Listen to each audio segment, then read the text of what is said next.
Bismillahirrahmanirrahim. Alhamdulillah nahmaduhu wa nasta'inuhu wa nastaghfiruh wa natubu ilayh wa na'udzu billahi min shururi anfusina wa min sayyiati a'malina. May yahdihillahu fala mudilla lahu wa may yudlil fala hadiya lahu. Asyhadu an la ilaha illallah wahdahu la syarika lahu wa asyhadu anna Muhammadan 'abduhu wa rasuluhu la nabiyya ba'da. Allahumma 'allimna bima yanfa'una wa anfa'na bima 'allamtana. Allahumma zidna ilma. في هذه الفرصة سنتعلم تقسيم الآحاد باعتبار رتبة إلى 5 أقسام. Pembagian hadis ahad ditinjau dari kedudukannya, maka terbagi menjadi 5 bagian. Wa tanqasimul ahad bi'tibari rutbah ila 5 aqsam. Apa saja itu pembagian 5 hal itu? Pertama, as-sahihu li dzatihi. Sahih zatnya, sahih dengan sendirinya. As-sani as-sahihu li ghairihi. Sahih karena sebab yang lain.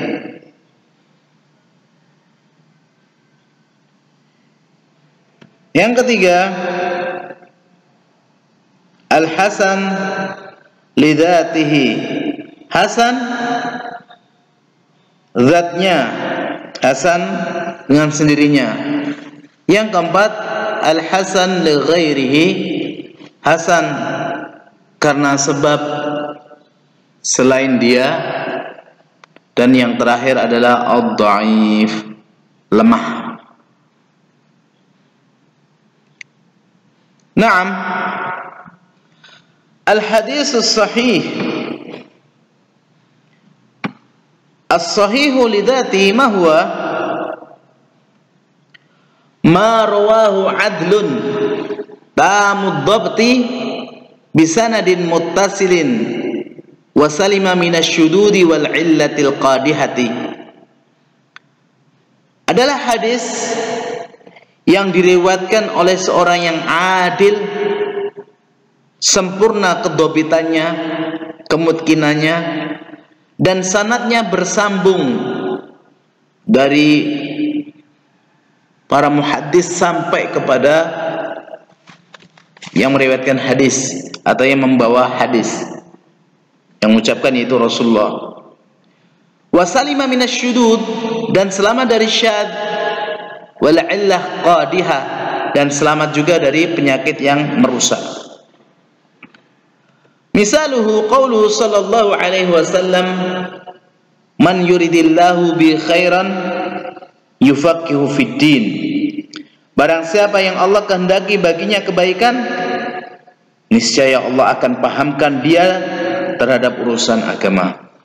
Alhamdulillah, kalau kita belajar agama kita mudah, berarti tanda bahwasanya Allah Subhanahu wa taala menginginkan kebaikan bagi kita. Kemudian, bagaimana kita mengetahui hadis itu sahih? Wa tu'rafu sihhatul hadis bi umuri salasah. Hadis itu diketahui sahih dengan 3 perkara. Yang pertama, an yakuna fi musannafin iltazama fihi sihhatu idza kana musannifuhu mimman yu'tamadu qawluhu fit tashih kasahihai al-Bukhari wa Muslim. Yang pertama, hadis itu sahih kita ketahui dengan apabila suatu karangan hadis mengharuskan di dalam karangan tersebut adalah hadis-hadis yang sahih, yang kita ketahui musannifnya atau penulisnya termasuk orang yang perkataannya itu menjadi sandaran, jadi pegangan pada pensahihan suatu hadis. Seperti 2 sahih, Sahih Bukhari, Sahih Muslim. Maka kita tidak ragu lagi.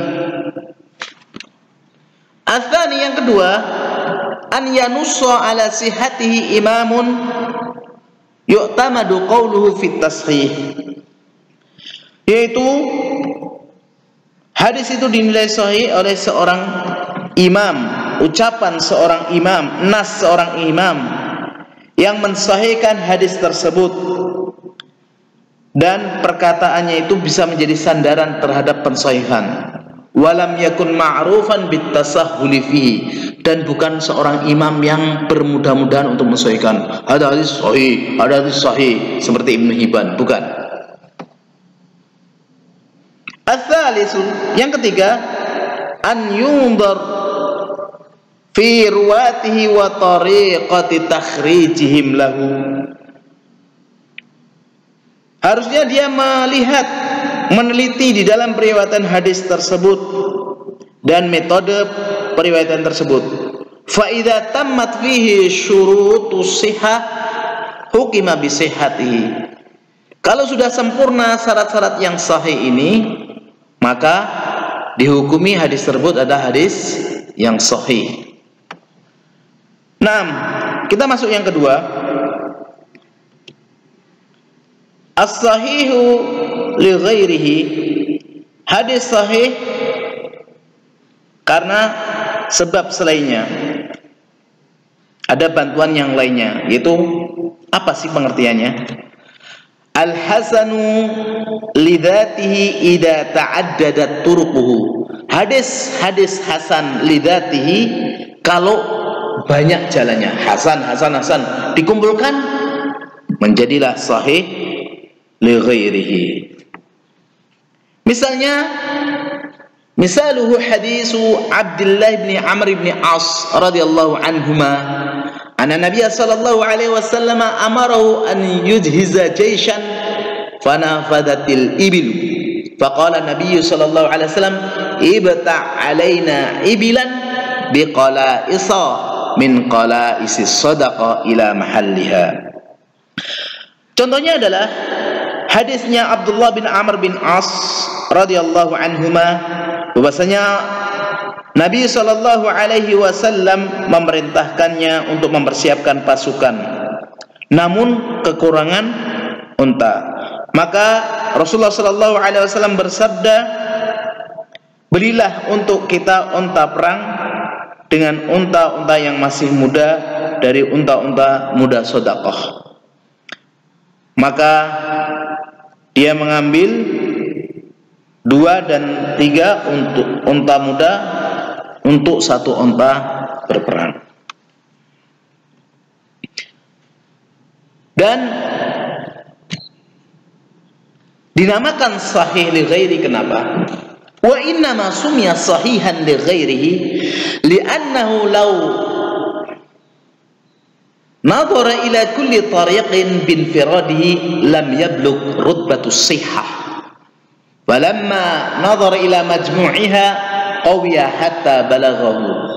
Dinamakan sahih li ghairihi karena kalau melihat kepada setiap jalannya, binfiradi sendirian, oh hasan lidati, oh hasan lidati, kemudian dikumpulkan sampai derajat sahih, maka ketika dilihat keseluruhan jalannya, maka terlihat hadis itu sampai pada derajat sahih, tapi sahihnya li ghairihi. Nah, al-hasan li dzatihi. Ma huwa al-hasan li dzatihi? Al-hasan li dzatihi ma rawahu adlun khafifu dhabti bisanadin muttasilin wa salima minasyududi wal illatil qadihah. Hasan li dzatihi adalah sebuah hadis yang diriwayatkan seorang yang adil namun hafalannya kurang sempurna, khafif, dengan sanad yang bersambung sampai yang mengucapkan hadis, dan selamat dari syad serta selamat dari cacat yang merusak, cacat atau penyakit yang merusak. Misalnya apa? Misaluhu qawluhu sallallahu alaihi wasallam miftahus salati tuhuru wa tahrimuha takbiru wa tahliluha taslimu. Kunci salat adalah tahur, kesucian, yaitu bersuci. Kalau sudah bersuci boleh sholat. Wa tahrimuhat takbir, dan pengharaman berbicara, makan, banyak gerak dan lainnya itu adalah tatkala takbiratul ihram, Allahu akbar. Sudah nggak boleh perbuatan yang lain sia-sia. Wa tahliluhat taslim, dan halalnya untuk berbicara lagi, ngobrol, pandang sana sini, makan, maka itu adalah ucapan assalamualaikum warahmatullah, ucapan salam di akhir salat. Nah, selanjutnya adalah al-hasan li ghairihi. Hasan li ghairihi adalah ad-dha'if idza ta'addadat turuquhu ala wajhin yujbiru ba'daha ba'dan. Hadis dhaif apabila jalannya banyak dan dhaifnya itu bisa terangkat sebagian lain dengan sebagian yang lainnya. Karena nanti ada hadis dhaif tapi nggak bisa terangkat. Kita akan bahas pada pembahasan tentang hadis dhaif. Misalnya hadis Umar bin Al-Khattab radhiyallahu taala anhu qala, beliau mengatakan, kana Nabi sallallahu alaihi wasallam idza madda yadayhi fi du'a lam yaruddaha hatta yamsaha bihima wajhahu. Rasulullah sallallahu alaihi wasallam kalau sudah mengangkat tangannya ketika berdoa, maka beliau tidak mengembalikannya sampai mengusap kedua wajah, mengusap kedua tangannya tadi kepada wajahnya. Nah, ini dilakukan oleh sebagian atau sebagian besar orang. Namun ternyata hadis ini adalah hadis dhaif. Nah, tapi kalau sudah dikumpulkan, oh, hadis hasan li ghairihi, menunjukkan kepada kita boleh mengusap muka setelah berdoa. Namun dijelaskan para ulama tidak setiap kali doa langsung diusap, enggak. Jadi beberapa kali atau tidak terus, tidak mutlak harus terus gitu. Naam. Yang terakhir adalah hadis dhaif. Apa itu hadis dhaif? Ma khala an syuruti sahih wal hasan, yaitu hadis yang kosong dari syarat sahih dan hasan. Baik itu mungkin tidak bersambung sanad, atau perawinya itu lemah, atau di situ ada syad, penyelisihan kepada yang lebih siqah, atau ada penyakit-penyakit yang merusak.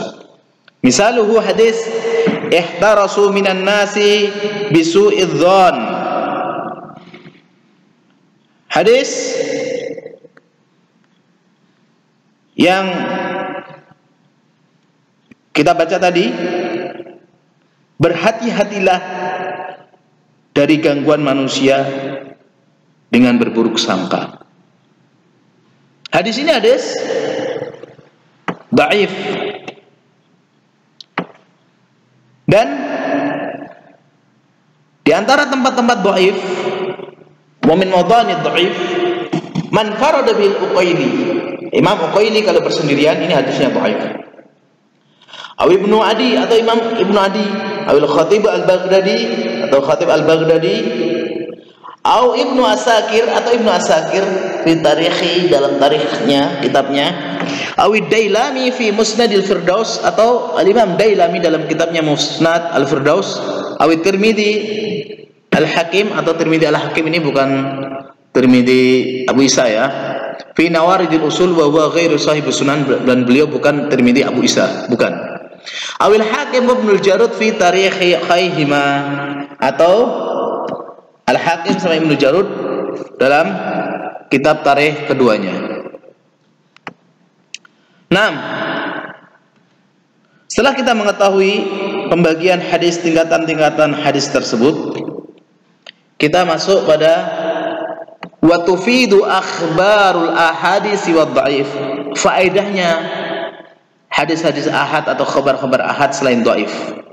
Hasan li dzatihi, sahih li dzatihi, sahih li ghairihi, hasan li dzatihi, hasan li ghairihi. Apa faedahnya? Yang pertama, adzan, persangkaan. Persangkaan ini persangkaan kuat. Wa huwa rujhanu sihhati nisbatiha ila man naqalat anhu Wa yakhtalifu dzalika bihasabi maratibiha sabiqah. Dan di sini persangkaan yang kuat tentang sahihnya sebuah hadis dengan menisbahkan hadis tersebut kepada orang yang menukilnya. Dan berbeda-beda hal tersebut sesuai dengan tingkatan-tingkatan sebagaimana yang telah disebutkan sebelumnya. Yang kedua, al-amalu bima dallat alaihi bitasdiqihi in kana khabaran wa tatbiqihi in kana talaban, yaitu mengamalkan hadis yang telah ditunjukkan dengan mempercayainya apabila hadis itu adalah khabar. Yakin, udah cukup gitu aja. Seperti misalnya Allah turun ke langit dunia, hadis itu, atau tentang kabar-kabar di hari kiamat, udah kita terima saja karena itu adalah khabar.